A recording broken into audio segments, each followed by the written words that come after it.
que eu vou pegar do teu comentário é que eu não sei se está tão mais fácil ou se, por outro lado, ficou mais difícil. E eu vou trazer o meu contexto. Eu vejo que hoje a gente está numa transição da era moderna para a era pós-moderna. E o que é isso? Na era moderna, basicamente, você, quando o mundo deixa de ser explicado pela religião, pelos deuses e pela natureza, você começa a entrar no mundo onde a sociedade é ordenada pela ciência e tudo se torna estruturado e previsível. Então você vai lá na escola, tem a primeira série, segunda série, terceira série, quarta série, tem o primeiro bimestre, segundo bimestre, terceiro bimestre, você sabe que no final vai ter sempre uma prova. A hora que vai chegando no final daquele período escolar, é esperado que você escolha a profissão que você vai ter o resto da vida. A partir daquele momento, você faz uma faculdade, se você tem condições, você faz mais uma pós-graduação e você está pronto. É esperado que você siga a sua carreira. Aliás, na faculdade, se você já está namorando, o que a sociedade espera de você? Que você case. Se você está casado, o que a sociedade te cobra? Filhos. Se você tem um filho homem, o que a sociedade te cobra? A filha mulher. Tudo ordenado e previsível. Hoje a gente vive num mundo onde não tem mais essa dinâmica de, puxa, ordenação. Você vai estudar para sempre, você vai mudar de carreira 4 a 6 vezes ao longo da vida, você vai se casar, você vai ter solteiro, você vai ter filhos, não vai ter filhos. Então, o que eu vejo que é o mundo hoje? Para mim, é como... Vocês já foram naquele restaurante Coco Bambu? Já.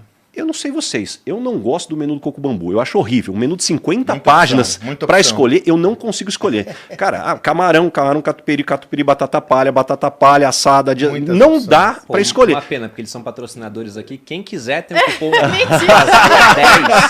Mas fica a sugestão, aqui.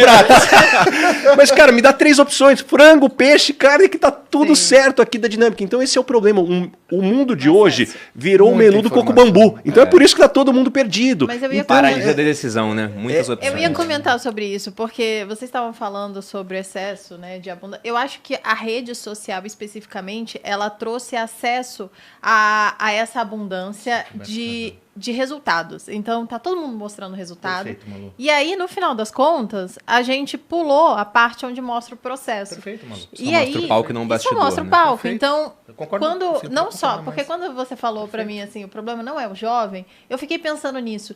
E eu vejo gente que não é jovem, que tá com essa mesma ânsia de conseguir aquilo que as pessoas de sucesso conseguiram sem pagar o pedágio, como você disse, sem pagar o preço. Quer conseguir a consequência sem a causa. Sem a causa. E para você conseguir, no final das contas, ser um bom gestor, ser uma pessoa que consegue gerir pessoas, você precisa saber o básico para que você consiga, de fato, pedir, né, aquelas... Aliás, Bada, só pegando sua carona, mas não posso perder esse gancho. Foi por isso que a gente fez o Meu Sucesso, tá? Foi por isso que a gente fez o meusucesso.com. Para mostrar que o resultado é consequência do processo. E lá a gente mostrava o processo. Porque senão a pessoa só olha o resultado e fala, tá, mas esse é o ponto. E sem fugir das habilidades, mas só o ponto que você falou é muito correto, porque do ponto de vista filosófico, ter muitas opções é maravilhoso. Do ponto de vista biológico, o nosso cérebro é um caos. Mas falando das habilidades, eu começaria... Tudo começa pelo autoconhecimento. Se alguém te perguntar, puxa, me ajuda a chegar na Avenida Paulista? Você fala assim, eu ajudo. E qual é a primeira pergunta que você faz para a pessoa? Aonde você está? Se você não me disser aonde você está, eu não consigo te ajudar a chegar na Avenida Paulista. O mesmo vale assim. Então, o autoconhecimento ele é fundamental e eu costumo dizer que a maturidade profissional ela está diretamente ligada ao quão menos distante é a percepção que você tem de você mesmo com o que as pessoas têm de você. Não quer dizer que você precisa ser perfeito, mas se a tua percepção está encaixada com a das outras pessoas, quer dizer que você tem uma boa leitura de como você é percebido no ambiente. Segundo, é muito importante dizer, principalmente para os jovens, que antes de dar certo, vai dar errado muitas vezes. Depois é importante também dizer para as pessoas que dentro desse contexto de mundo que a gente vive, o mundo não é sobre você. O mundo não é sobre você, você é mais um dentro do time. Então, a pessoa não está fazendo para te irritar, a pessoa talvez nem lembra que você está ali. Então, para de levar para o pessoal. Isso vai te trazer muito problema. E a resiliência que a gente fala, que é sobre fazer antes de desistir, ele tem um elemento também que é o que esbarra com a curiosidade. Para mim é muito difícil alguém ter sucesso sem uma curiosidade. Dificilmente você consegue aprender algo se você não tem um interesse genuíno. Chega uma hora que a tua cabeça não avança ali, né? Então como é que você pode nutrir essa curiosidade? E eu acho que o grande desafio, à medida que a gente vive em bolhas, é como um bebê, que naquele momento que ele começa a se alimentar, idealmente a gente deveria colocar o bebê para experimentar todos os alimentos para ele não ficar só naquela dinâmica. Então como que a gente pode manter essa mente ativa dentro dessa dinâmica? Essa inquietude, né, cara? Eu vejo, Bruno, que... e a gente não fala só com jovens, né, com todo mundo. Essa inquietude hoje é um dos pressupostos, cara. A inquietude, por mais chavão e clichê que possa parecer, né, é assim, tudo que eu sei é que nada sei. Cara, o game zerou, né? O game zerou.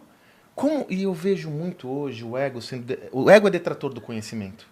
E esse ego, por isso que você está corretíssimo, tudo começa no autoconhecimento. Né? E eu gosto muito de uma frase, é curioso que você estava falando, lembrei dessa frase. Eu uso muitas vezes em processos que eu estou com CEOs, C-level, para falar sobre o propósito da organização. Mas o Aristóteles tinha uma visão que a vocação, ela reside... A vocação e o propósito, inclusive, que é o telos, reside na interdependência entre as suas competências com necessidades do mundo ou da sociedade, né? É aí que reside a visão da vocação, né? Então, quando eu vejo, eu posso dar exemplos concretos, né? Se eu fosse autorizado pelas pessoas que eram medíocres, não no sentido pejorativo da palavra. Eu vou melhorar. Medianos, né, Malu? Fica menos agressivo. Medianos, que quando encontraram seu propósito, você olha assim e fala, não é a mesma pessoa, velho. Que é isso? O que é encontrando propósito? É onde eu tenho um conjunto de habilidades ou competências, eu vou ter que desenvolver outras, mas na essência, eu tenho uma visão do mundo que a minha ação ajuda algum contexto.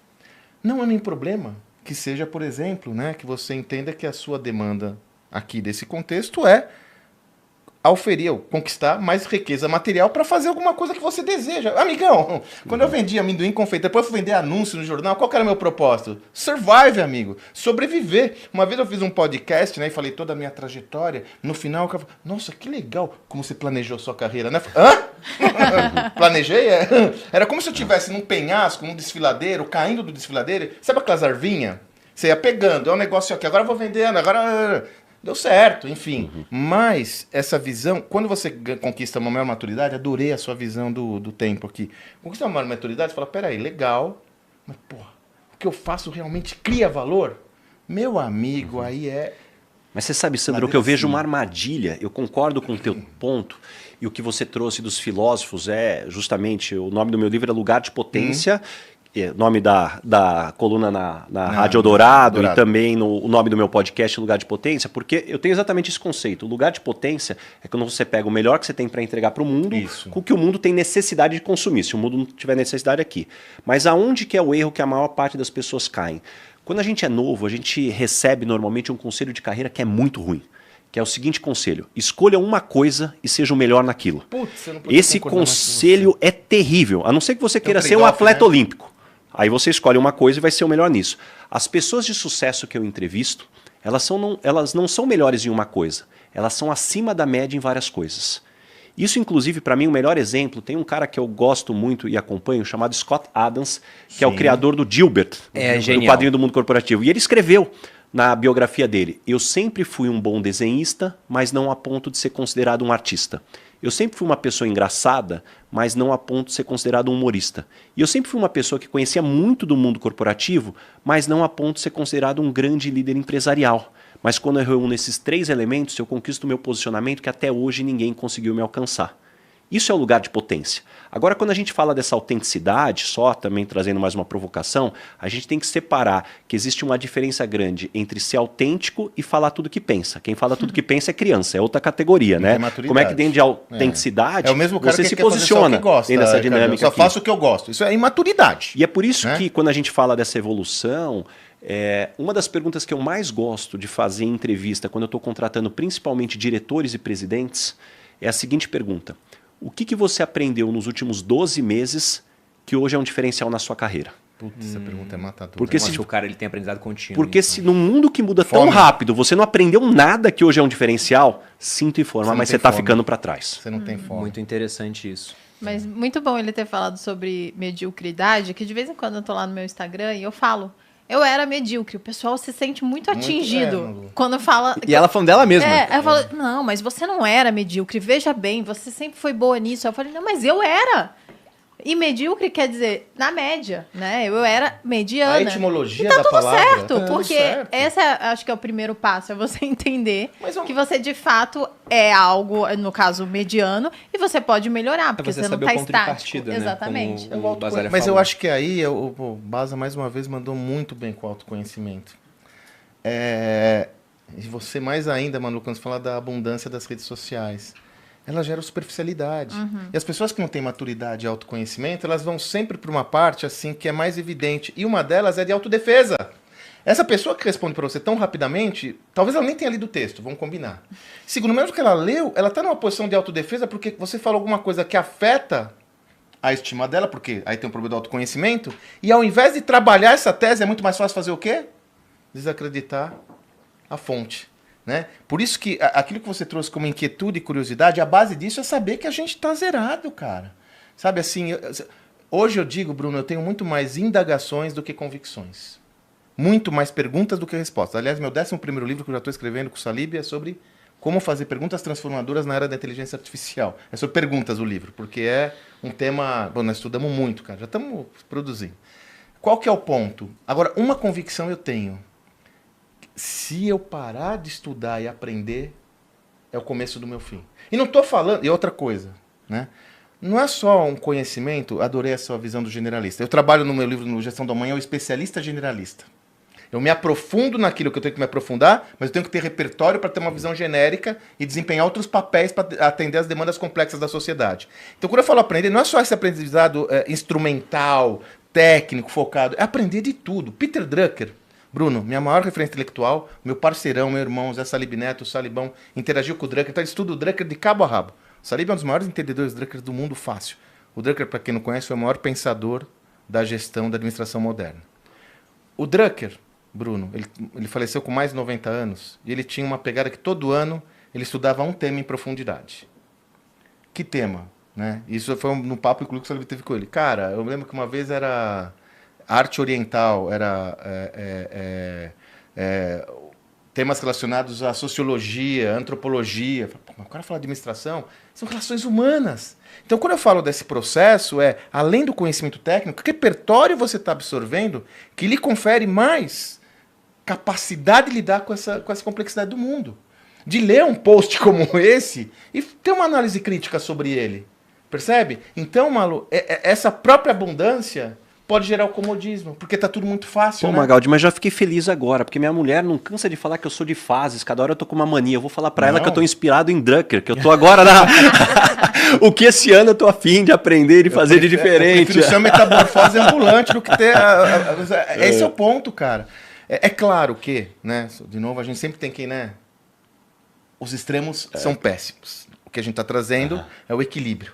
É lógico que você vai ter que trazer um repertório, um conhecimento que te traga, de alguma forma, é a pergunta que você faz. Como eu estou melhor depois disso? Né? Então, é como eu administro essa relação, porque senão eu caio no mesmo risco de fazer só o que eu gosto, Bruno. Né? Então, só mais um ponto que eu não posso vir agora, que é o seguinte, aprendizado é voluntário, né, gente? Não adianta eu falar para você estudar álgebra, você vai decorar, mas aprender mesmo é só se você desejar.